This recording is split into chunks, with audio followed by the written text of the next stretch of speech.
자, 문재인 대표가 오늘 오전에 국립현충원 방문한 이후에 동교동으로 달려갔습니다. 이희호 여사를 만나러 갔는데 불사 손에 깁스를 하고 있는 모습이 카메라에 잡혔습니다. 그 다음에요, 안철수 의원 요즘 좀 힘이 날 것 같습니다. 호남, 서울 모두에서 문재인 대표의 더불어민주당을 제쳤습니다. 관련된 얘기 나눠보겠습니다. 먼저 동교동을 찾은 문재인 대표 장면 먼저 보면서 설명을 드리겠습니다. 늘 건강하시고요. 공을 받으십시오. 앉으십시오. 저희가 설교 한번 드리겠습니다. 예.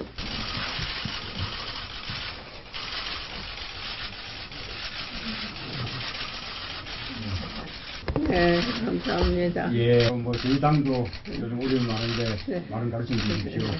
금년에 우리가 총선에서 이겨야만 네. 국민들에게 희망을 줄 수가 있는데 당이 또 더 크게 통합되고 그래야 되지 않겠습니까? 네. 그렇게 많이 도와주십시오. 건강하세요. 네, 여사님 건강하십시오. 건강하세요. 네, 여사님의 건강이 저희들의 힘입니다. 이희호 여사의 마음을 얻어서 호남의 표를 더 얻을 수 있다면 뭐 저렇게는 못할까요? 자, 일단 문재인 대표가 이희호 여사 앞에 큰절하고 거의 무릎을 꿇다시피 한 자세로 말씀하는 장면이 보입니다. 근데 손에 깁스가 보이네요. 네. 이희호 여사님이 이렇게 얘기를 했습니다. 그 가슴을 가리키면서 넘어져서 부러졌다라는 얘기도 했고요. 그리고 손 같은 경우에도 분절이 됐다. 이렇게 직접 소개를 했는데 이희호 여사가 95세입니다. 네. 95세이기 때문에 이 침대에서 일어나다가 조금 늑골이 부러지고 이 손가락이 분절되는 그런 사고가 있었다고 합니다. 네. 재미있는 것은요. 네. 오늘 문재인 대표가 서둘러서 간 이유입니다. 네. 바로 동교동계라는 김대중 전 대통령의 가신그룹 70여 명이 네. 1월 10일 전후로 탈당을 예고를 했고 또 영원한 비서실장이라는 박지원 의원도 탈당을 이미 선언한 지가 지금 만 석 달이 넘었습니다. 이런 상황에서 호남구에 그리고 옛 지지층의 어떤 복원을 위해서 이희호 여사에게 찾아갔는데 이 여사 지금 보신 것처럼 네 외에는 전혀 말을 하지 않았습니다. 그게 그런가요? 아주 재밌는 포인트죠. 이희호 여사 같은 경우에는 작년 12월까지만 하더라도 김대중 전 대통령의 노벨상 평화식 수상식에서 연설도 했고요. 네. 굉장히 건강한 편입니다. 그런데 오늘 8분 정도 제가 영상을 지켜보니까 네 외에는 전혀 대답이 없었습니다.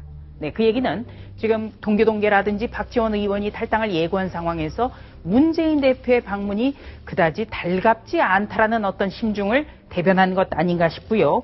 또 그리고 이 여사 측 관계자는 이렇게도 얘기를 했더군요. 차를 대접할 수 있는 상황이 안 된다. 잠깐만요. 네. 뭐 녹차나 같은 이런 차 한 잔 대접할 수 있는 상황이 안 됐다. 그러면 8분간 머물고 대화가 이어지고 큰절했는데 뭐 차를 내준 모습이 장면에 잡히지 않았다는 얘기입니다. 네, 오늘 차를 대접할 상황이 되지 않았다라는 동교동 사저 관계자의 설명처럼 네. 차를 나누지 않았고요. 그리고 문재인 대표가 지금 조금 전에도 계속 네. 더 단합되고 더 통합되고 자신을 중심으로 해서 뭔가 이루어져야 승리할 수 있다라는 얘기를 했지만 이희호 여사는 전혀 답변을 하지 않고 그냥 형식적인 네만 반복을 했습니다. 자, 여성한 변호사께 좀 질문 드려볼게요. 자, 이렇게 좀 뭐 열린우리당 출신, 주축이 된 많은 많은 인사들이 현재 이제 더불어민주당에 남아있는 분들이 문재인 대표와 함께 동교동을 찾았는데 저 장면 보시고 좀 떠오르는 생각이 있으십니까? 어떨까 모르겠네. 차 대접이 없었다. 그리고 네 이외에 다른 말은 이호 여사가 하지 않았다. 벌써 권노가 고문이라든가 이런 네. 분들이 지금 탈당을 예고하고 있는 마당에 그리고 박지원 의원이라면 진짜 DJ의 어떤 뭐 적자 아닙니까? 네. 그런 분이 탈당을 이야기하고 있는 마당에 이호 여사로서 어떤 문재인 지금 대표 편을 들 수도 없을 것입니다. 네. 물론 이호 여사가 사실은 뭐 김대중 대통령의 이제 부인이시니까 네. 어떤 DJ의 어떤 맥을 이어받은 더불어민주당에 대해서 네. 뭐 어떤 비판이나 이런 걸 할 수는 없는 입장이죠. 그러니까 네. 지금 이호 여사로서는 권노가 고문이라든가 박지원 호남 의원들이 탈당할 때까지 어떤 쪽을 편들고 네. 이런 것은 적절치 않다고 생각하시는 것 같습니다. 네, 자, 그리고 또 한 가지는요.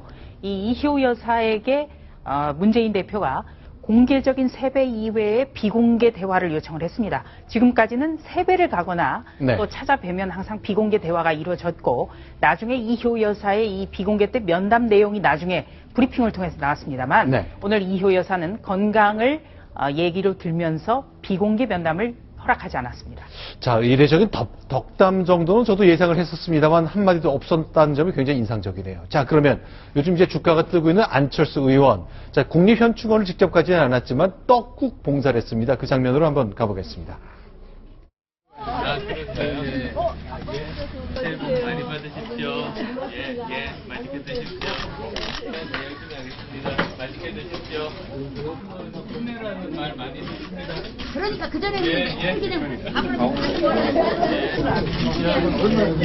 힘내겠습니다. 한 숟갈 좀 더 드시겠습니까? 잘 먹고 갑니다. 국회 그거 뭐 합의 못 받으려고요. 큰일입니다. 어쨌든 해결하겠습니다. 해결해갖고 나오셨는데.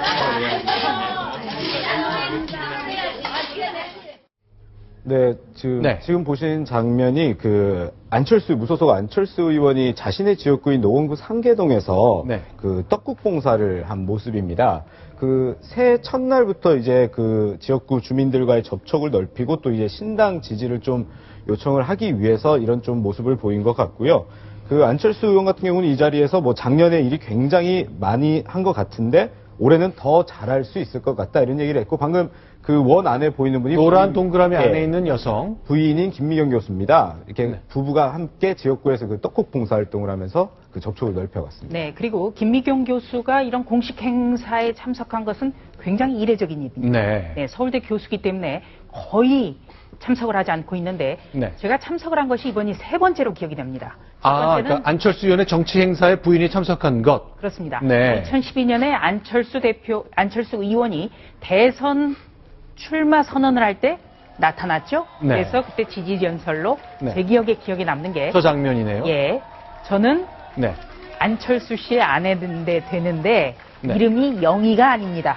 이렇게 아, 얘기를 했었죠. 철수와 영희가 영희니까. 아니라. 네, 네. 그리고 재작년에 4.24 재보궐선거 때 네. 당선됐을 때 네. 지원 유세를 좀 했었죠. 네. 이번에 참석한 거 그만큼 안철수 의원이 새로운 전기 아주 중요한 고비를 맞고 있다는 그런 방증일 것입니다. 자, 실제로 그렇죠. 오늘 아침 동아일보가 1월 1일자에 보도한 여론조사 결과를 보니까요. 일단 전체적으로는 더불어민주당보다 안철수 신당이 오차의 범위 내에 있습니다만 조금 숫자가 높게 나왔네요. 그렇죠? 네. 네, 맞습니다. 오늘자 동아일보 1면과 4면, 5면, 6면에 걸쳐서 이 설문조사를 했는데요. 네. 사실 안철수 신당이 더불어민주당을 2.6%포인트 차이로 누르고 네. 3위를 차지한 결과가 나왔습니다. 1위는 역시 새누리당이고요. 네. 38.2%고. 특히 이제 관심을 갖는 게 호남 지역이잖아요. 여기서도 조금 앞섰네요. 예, 맞습니다.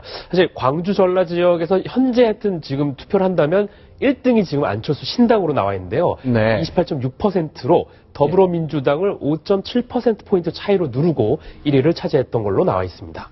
자, 이번에는 서울 지역에서만 좀 보겠습니다. 이제 호남 지역하고 서울의 선거가 굉장히 비중이 큰데 서울도 안철수 신당 역시 오차의 범위 내에 있습니다만 숫자가 좀 높게 나왔고요. 예, 맞습니다. 1등은 새누리당인데 어쨌든 의미가 있는 거는 이제 안철수 신당이 서울에서도 지금 더불어민주당을 3.1%포인트 차이로 누르고 2등을 차지했다는 것이 아주 눈에 띄는 결과입니다. 네, 이제 여론조사 기관에 따라 좀 차이가 있을 수 있습니다만 동아일보가 오늘 아침에 보도한 내용인데 일단 신당에서 상당히 고무돼 있겠네요.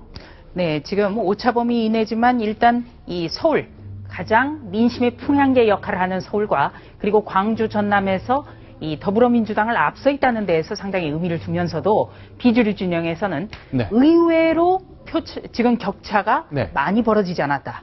네, 이런 얘기도 나옵니다. 오차 조금 범위라는 더 거죠. 컸어야 됐는데. 그렇습니다. 그래서 다음 주 월요일 정도로 예상이 되는 이 수도권계가 포진되어 있는 김한길계라든지 그리고 1월 10일 전후 그러니까 네. 1월 8일 선거구 획정이 끝나자마자 이어질 동교동계의 집단 탈당 네. 이것까지 이어진다면 격차가 좀 더 벌어지지 않겠느냐고 지금 비주류 진영에서는 내다보고 있습니다. 네, 그런 기대가 있습니다만 하지만 이 소식은 조금 불편할지 모르겠네요. 자, 대통령 후보 적합도에 대한 조사도 있었는데 저희가 숫자를 공개하겠습니다. 반기문 유엔 사무총장 이렇게 높게 나왔네요. 23.3%네요. 네, 맞습니다. 이번 조사에서 어쨌든 똑같이 이제 차기 대선 주자 지지율 조사를 했는데, 네. 1위가 이제 반기문 유엔 사무총장이 23.3%로 1위를 차지했는데, 네. 바로 뒤에 이어서 네. 안철수 의원이 지금 13.7%로 김무성 새누리당 대표, 더불어민주당 문재인 대표, 박원순 서울시장을 누르고 2위를 차지했던 결과가 나왔습니다. 역시 이것도 이제 오차의 범위 내에 있긴 있습니다만, 그러니까 반기문 총장이 유독 높은데 좀 궁금한 게 있어요. 많은 분들이 반기문 총장 저렇게 지지율이 높은데 정치하면 되겠다 싶지만 또 걱정하는 분들이 아직 검증을 받아본 적이 없지 않느냐는 거거든요. 그래서 좀 질문을 이렇게 좀 드리고 싶어요.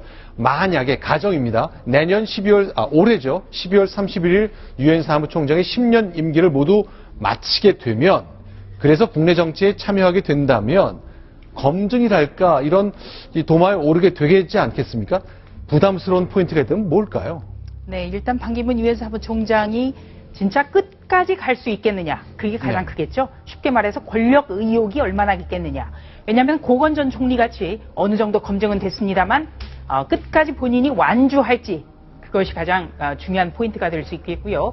지금 보신 것 같이 반기문 유엔 사무총장을 제외하고는 누가 야권의 1위로 올라서느냐, 여기에 따라서 야권의 이 대선 주자의 부침도 달라질 수 있습니다. 네. 자, 지금 방금 들은 속보인데요. 반기문 유엔 사무총장이 박근혜 대통령과 아베 총리가 한 위안부 협상과 관련해서 박 대통령의 결단은 위안부 문제를 위한 올바른 용단이라고 말했습니다.